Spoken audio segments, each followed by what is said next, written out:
So ఈరోజు ఈ video వచ్చేసి నా లో హిమోగ్లోబిన్ ఎలా కంట్రోల్ చేసుకున్నాను అండ్ అలాగే నా హిమోగ్లోబిన్ని పెంచుకోవడానికి నేను తీసుకున్న కొన్ని ఐరన్ రిచ్ ఫుడ్ ఏంటేంటి అని చెప్పేసి మీతో షేర్ చేయబోతున్నాను. సో దానికన్నా ముందు ఎవరైనా పోస్ట్ ప్రెగ్నెన్సీ తర్వాత ఎవరైనా వెయిట్ గెయిన్ అయ్యి వెయిట్ లాస్ అవ్వట్లేదు అని అంటే నా వీడియోస్ కొన్ని ఉన్నాయి. ఎవరికైనా ఇంట్రెస్ట్ ఉంటే చెక్ చేయండి వెయిట్ లాస్ వీడియోస్. నేను ఇంటర్మీడియట్ ఫాస్టింగ్ చేసి ఆల్మోస్ట్ 3 monthsలో ఒక 14 kgs అయితే వెయిట్ లాస్ అయ్యాను. సో ఎవరికైనా ఇంట్రెస్ట్ ఉంటే నా ఛానల్లో ఉన్నాయి, చెక్ చేయండి. అండ్ అలాగే ప్లేలిస్ట్లో కంప్లీట్ వీడియోస్ ఉన్నాయి. సో ఎవరికైనా ఇంట్రెస్ట్ ఉంటే చెక్ చేయండి. So hi all, welcome back to my channel Ramya blogs. So చాలా మందిలో మనం మేజర్గా చూస్తున్న ప్రాబ్లం లో హిమోగ్లోబిన్. సో దానివల్ల మనకి తొందరగా నీరసం రావడము, ఏదైనా పని చేయగానే ఒక 10 to 15 minutesలో సిక్ అయిపోవడము, అలా చాలా మందిలో చూస్తాము, ఎస్పెషల్లీ అమ్మాయిల్లో.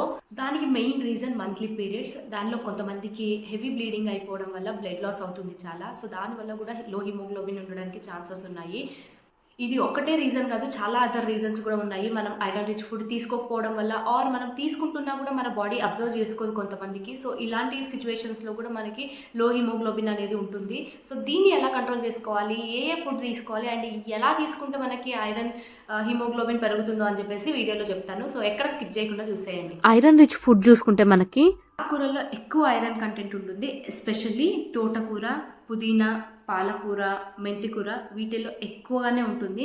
మీరు తినే డైలీ ఫుడ్లో రోజు ఏదో ఒక ఆకుకూరని యాడ్ చేసుకోవడం వల్ల ఐరన్ మంచిగా పడుతుంది బాడీకి. సో నెక్స్ట్ వచ్చేసి వెజిటేబుల్స్లో చూసుకుంటే బనానా ఫ్లవర్, కాలీఫ్లవర్లో కూడా చాలా ఐరన్ కంటెంట్ ఉంటుంది. సో నెక్స్ట్ వచ్చేసి రాగులు, దీనిలో కూడా ఎక్కువ ఐరన్ కంటెంట్ ఉంటుంది. రాగి పిండి, రాగి జావ ఎక్కువ యూజ్ చేసి ట్రై చేయండి. మార్నింగే లైక్ బ్రేక్ఫాస్ట్కి రాగి జావ తీసుకోండి. రాగి జావలో కొన్ని సీడ్స్, నట్స్ వేసుకొని తీసుకోండి. సో హెల్త్కి చాలా మంచిది. ఎవరైనా వెయిట్ లాస్ అవ్వాలనుకున్న వాళ్ళు కూడా చాలా మంచిది అది.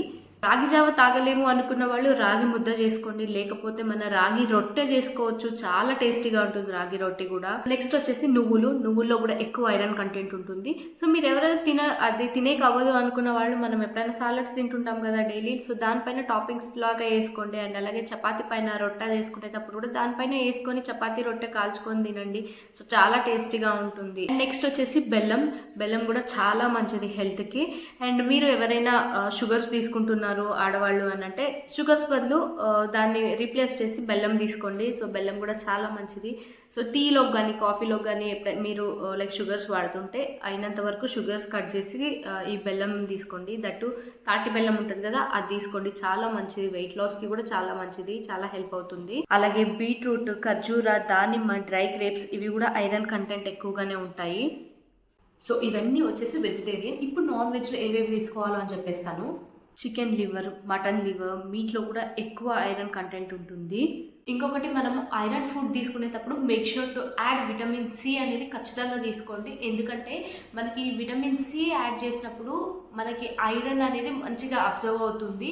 So make sure to add vitamin C content in iron food. So ఇప్పుడు మన విటమిన్ సి ఏ ఫుడ్లో ఉంటుందో అని చెప్తాను. ఈ విటమిన్ సి అనేది పులుపు పదార్థాల్లో ఎక్కువ దొరుకుతుంది. Specially orange, lemon, kiwi, mosambi, ఉసిరికాయ అండ్ జామకాయలో ఎక్కువ ఉంటుంది. అసలు ఐరన్ అబ్జర్వ్ అవ్వాలి అంటే విటమిన్ సి ఇంటేక్ ఎలా తీసుకోవాలనేది కూడా చెప్తాను నేను. So make sure. So like ఇప్పుడు ఏంటంటే ఒక బౌల్ ఆఫ్ సాలడ్ తీసుకుంటాము. సో ఏదైనా సాలడ్, మనం ఇప్పుడు లీఫీ వెజిటేబుల్స్, స్ప్రౌట్స్ అవన్నీ తీసుకొని ఒక సాలడ్ ప్రిపేర్ చేసుకుంటాం కదా, దాంట్లోకి ఒక లెమన్ పిండేసుకోండి. సో దట్ మనకి దాంట్లోనే మన విటమిన్ సి ఇంటేక్ అనేది వచ్చేస్తుంది. సో అది కాకుండా ఇప్పుడు జ్యూసెస్ కానివ్వండి, ఫ్రూట్ జ్యూస్ కానివ్వండి, వెజిటేబుల్ జ్యూస్ కానివ్వండి, ఏదైనా తీసుకోండి, దాంట్లో కొంచెం లెమన్ యాడ్ చేసుకోండి. So that vitamin C content అనేది వస్తుంది మనకి. సో ఇవన్నీ వచ్చేసి మనకి మన హిమోగ్లోబిన్ని పెంచేకి చాలా బాగా హెల్ప్ చేస్తాయి. సో ఎవరిలాగే ఇలాంటి వీడియోస్ ఇంకా ఏమైనా కావాలి, మనకి కాల్షియం మనకి పెరగాలంటే ఎలాంటి ఫుడ్ తీసుకోవాలో అలాంటి వీడియోస్ ఏమైనా కావాలంటే కూడా నాకు కింద కమెంట్ చేయండి. సో దట్ నేను పోస్ట్ చేస్తాను. అండ్ అలాగే ఎవరైనా వెయిట్ లాస్ అవ్వాలనుకుంటున్నారా, సో ఆ వీడియోస్ కూడా ఆల్రెడీ నేను పోస్ట్ చేశాను. లైక్ 1 month సిరీస్ లాగా చేశాను. సో 1 monthలో నేను టార్గెట్ తీసుకొని 3 kgs అయితే తగ్గాను. హెల్తీగా 1 monthలో 3 kgs తగ్గడం అనేది చాలా ఈజీ. అండ్ మనకి హెల్త్ కూడా చాలా బాగుంటుంది. అండ్ హెయిర్ ఫాల్ తగ్గుతుంది, మన బ్లడ్ కూడా మంచిగా వస్తాయి. వీడియో ఇన్ఫర్మేటివ్గా అనిపిస్తే వీడియోని లైక్ చేసి, షేర్ చేసి